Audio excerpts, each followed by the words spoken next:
Friends, వంకాయతో కారం చేస్తాను. ఈ వంకాయ బాగా టేస్టీగా ఉంటుంది. ఎర్రగడ్డ, ఎర్రగడ్డ, తెల్లగడ్డ, కొత్తిమీర, టమాటా, ఉల్లగడ్డ, పులుపు, నిమ్మకాయ ఒకటి. సరేనా ఫ్రెండ్స్, చేసే విధానం చూపిస్తున్నాము. జీలకర్ర వేసుకున్నాము, వెల్లుల్లి, ఆనియన్ వేసుకున్నాము, పచ్చిమిర్చి కొద్దిగా వేసుకున్నాము, కొద్దిగా కరివేపాకు వేసుకున్నాము, కొంచెం ఎండుమిర్చి వేసుకున్నాము. కారం తక్కువ ఉంటుంది.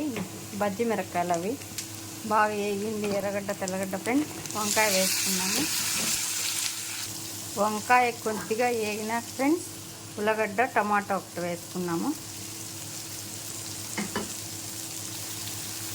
కొద్దిగా పసుపు, ధనియాల పొడి, ఉప్పు. ఇది వంకాయ కారం చాలా టేస్టీగా ఉంటుంది ఫ్రెండ్స్. ఈ వంకాయ టేస్టీగా ఉంటుంది. ఇట్లా కొత్తిమీర కొద్దిగా వేసుకున్నాము. ఒకటి మ్యాగీ మసాలా వేద్దాం, టేస్ట్ బాగుంటుంది. కొద్దిగా వాటర్ వేసుకున్నాం ఫ్రెండ్స్. రెడీ అయిపోయింది ఫ్రెండ్స్. ఎంతమందికి ఇష్టమో కామెంట్ చేయండి. మసాలా లేకుండా కారం టేస్టీగా బాగుంటుంది. లాస్ట్న నిమ్మప్పు అర్థం పిండుకున్నాము. అలాగే తెల్లన్నంలో చపాతీలకి బాగుంటుంది ఫ్రెండ్స్. Bye friends.